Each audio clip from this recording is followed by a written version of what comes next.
there, Jim Pankowitz here from Got Backing. Welcome to Lessons from the Carp Lodge, the original video series demonstrating how to catch carp on the fly. This is episode 4, Dragging and Dropping the Fly. I've produced this episode in conjunction with my article for the November issue of Carp Pro magazine. If you haven't seen it yet, check it out. You'll enjoy it.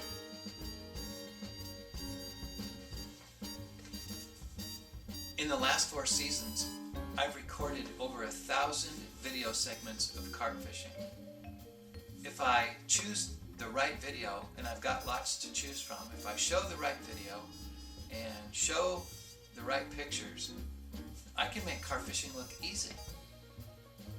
Sometimes it is easy, not usually, but sometimes it's easy.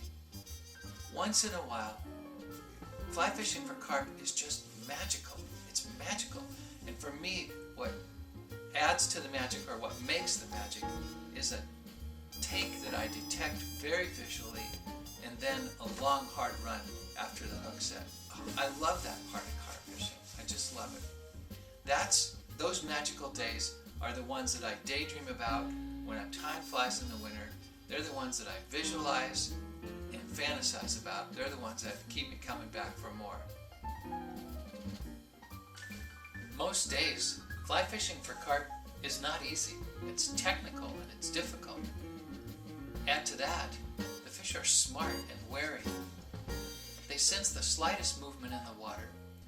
They have a great sense of smell, and on top of that, they have the Weberian apparatus in their heads that amplifies sound. So they sense any noise or vibration more easily and more readily than other species, say for instance a trout or a salmon.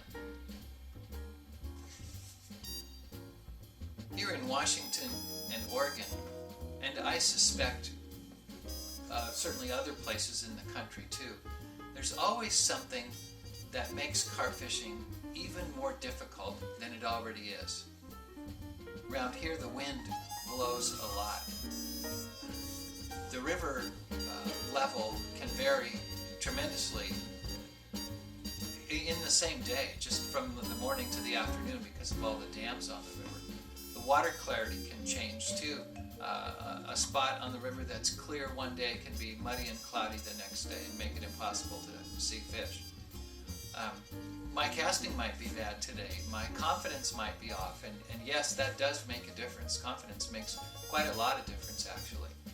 The sky may be cloudy, and I personally hate the clouds most of all. I'll take all the other things, the murky water, the wind, everything. I'll take all of that over the clouds. The clouds just make things so frustrating. But there's always something. There's always something that makes it more challenging. But because it's challenging, because it's difficult, because it's frustrating, and because there are some days where carp fishing is magic, I'm always drawn back for more. We all want to see lots and lots of carp take the fly when we're fishing. Boy, I sure do. And I want to see long, hard runs after the hook set. I love those. These next clips are of takes, hook sets, playing a fish, and then a released fish swimming away.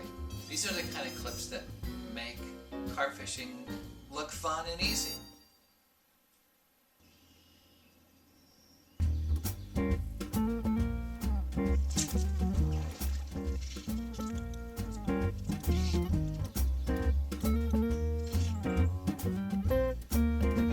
Thank you.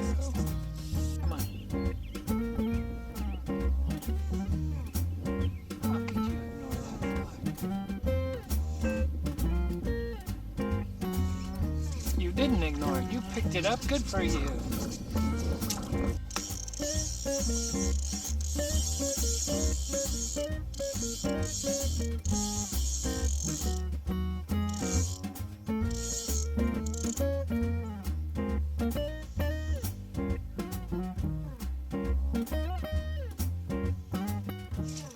There we go. Yes, yes, yes. Thank you.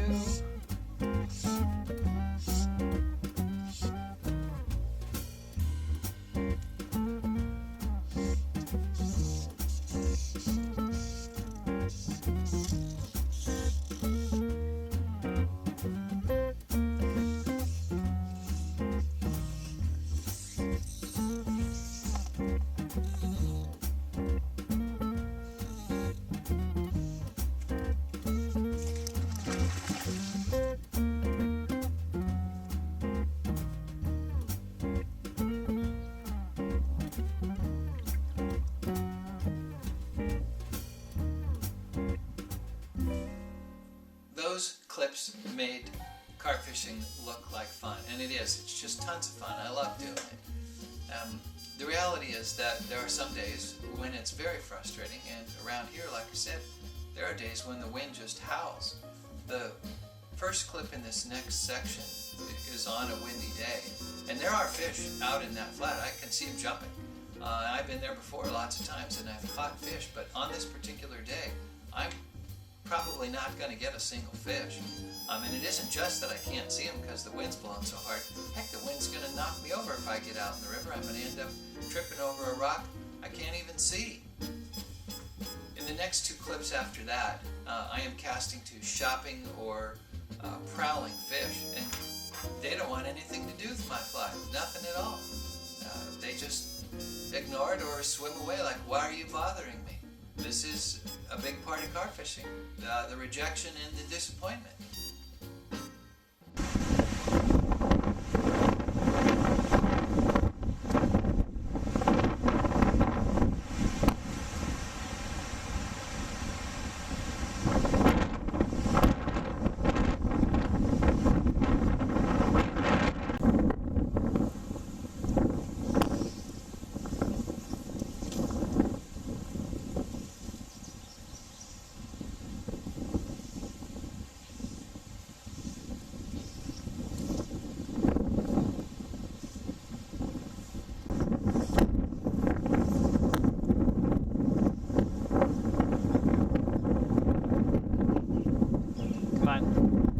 Oh, come on.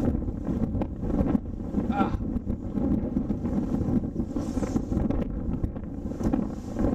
Here we go. Come on. It's right there. Oh, bugger.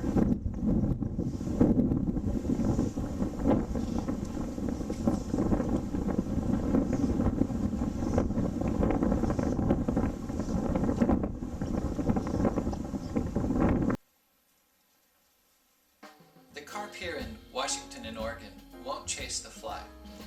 You've got to put it on their dinner plate to get them to take it. It's got to be close. Well, they're probably a little more forgiving than a dinner plate. It's probably more like a good-sized spaghetti platter like this. But it's still got to get on the spaghetti platter, and you got to do it without spooking them. So it's always a challenge to get it on their dinner plate or their spaghetti platter and keep them calm so that they're interested in eating what you're presenting. Coming up now is a slide from episode 2 of Lessons from the Carp Lodge, which I produced in January of 2012. And this slide shows all the techniques that I had been using for the previous 7 seasons before 2012. All the techniques that I had used to get the fly on the carp's dinner plate. I still use the same techniques. The check marks are going to appear now next to the 3 techniques that are shown in the following video segment.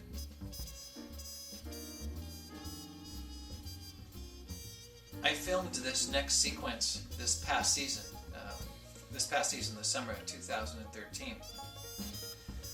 And on this particular day, as you can see, there's virtually no wind, and the water is quite clear. The sky is hazy to mostly cloudy though, so fish that in this clear water would have been able to spot from 60 or 70 feet away don't come into view until I'm pretty close to them. I was stalking on this flat, moving slowly, looking for fish, and the fish that you're going to see me catch now had just come into view, and I stopped and made 2 casts to them. I love this sequence that you're going to see. I just love it. Well, because it's a mirror, I dig that a lot. But I love it because everything is so clear. The fish is clear. You can see the fly. The take is extremely clear. It's so subtle, but it's clear that he dips down and picks up the fly. You're going to see 3 presentation techniques used in quick succession. I'm going to plop the fly. That's just a short cast to get it out there where I'm not shooting any line. And I call it plopping because the fly comes over the top and plops when it hits the water. It is not accuracy dependent. I'm just getting it out there. The next thing is I'm going to drag the fly into place, and that's the most important part of the sequence, an accurate drag. So I'm going to drag that fly, take the pressure off, and drop it in front of the fish. I drop it ahead of the fish so it doesn't hit him, obviously, but so it's not moving through the water column as he gets there. It doesn't disturb him. He finds it ahead of him. And efficient predator that he is, he just dips down and sucks it in. Yeah. I should warn you that I was excited because it was a mirror carp, and I call out here with my excitement when this fish takes. And I get that you might be kind of embarrassed for me that I'm calling out like that and making a scene on the river. But heck, I dig carp fishing. Like I said, it's magic. Calling out on the river, big deal. Right now, while I'm being taped, there's a tattoo artist who's drawing my carp tattoo from 29 pictures that I sent her. I'll have a carp tattoo by the time we do episode 5, so calling out on the river, that's no big deal.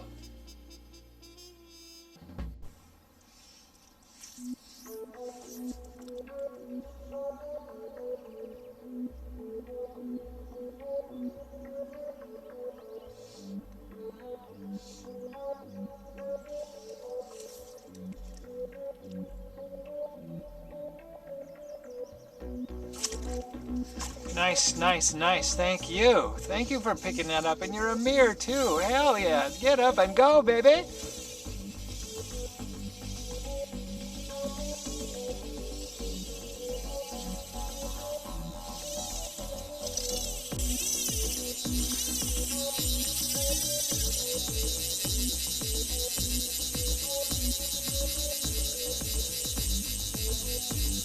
About time to reel you in here. Yeah, come on.